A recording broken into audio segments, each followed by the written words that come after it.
ব্যৱস্থা কৰোঁ তেতিয়া উঠি অহা নতুন প্ৰজন্মসকলক খেলৰ লগত আমি আগবঢ়াই লৈ যাব পাৰিম মই উদ্যোক্তাসকলক অনুৰোধ জনাম সদৌ ভৱিষ্যতে আপোনালোকে এই খেলপথাৰতে আপোনালোকে অন্যান্য খেলৰ প্ৰশিক্ষণ শিবিৰ এটা আয়োজন কৰক আৰু আমাৰ মাজত আমি খুব সৌভাগ্য আপোনালোকে সৌভাগ্য আমগুৰি আমাৰ নামটি থানা আৰক্ষী থানা ভাৰপ্ৰাপ্ত বিষয়া অসমৰ ৰাজ্যিক এজন ক্ৰিকেট খেলুৱৈ হয়তো সকলোৱে নাজানে মই পুনৰ আপোনালোকক এটা আৰক্ষী থানা বিষয়ালৈ জোৰে এটা হাত চাব বিচাৰিছোঁ মই আৰক্ষী থানা মহোদয়ক মোৰ সম্বন্ধ ভাইটিও হয় ভাগিনো হয় বন্ধুও হয় মই তেখেতক কৈছোঁ বিছাজনৰ যুৱ সমাজৰ তেখেতসকলক কম দিনৰ ভিতৰত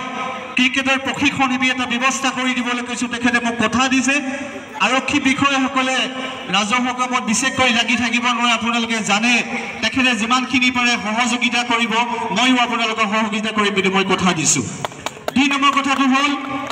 শিৱসাগৰ সন্মানীয় বিধায়ক অখিল গগৈ ডাঙৰীয়া আপোনালোকৰ খেলখনত উপস্থিত হোৱা কথা আছিলে তেখেতে পূৰ্ব কাৰ্যসূচী থকাৰ বাবে আজি এই খেলখনত উপস্থিত থাকিব নোৱাৰিলে উদ্যোক্তাসকলক ক্ৰীড়াপ্ৰেমী ৰাইজক অগ্ৰজ খেলুৱৈসকলক তেখেতে মোৰ টেলিফোনৰ যোগে শুভেচ্ছা জনাইছে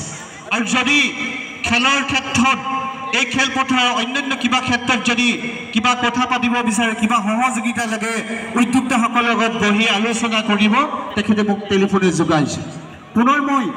২টি দলৰ খেলুৱৈ অগ্ৰজ খেলুৱৈসকলক মই শুভেচ্ছা অভিনন্দন জনাইছোঁ ভাল মানদণ্ড খেল এখন চাবলৈ পাব আমি আশা কৰিছোঁ কিন্তু প্ৰায় ডেইলিয়ে খেল উদ্বোধন কৰিছোঁ মই খুব বেয়া পাওঁ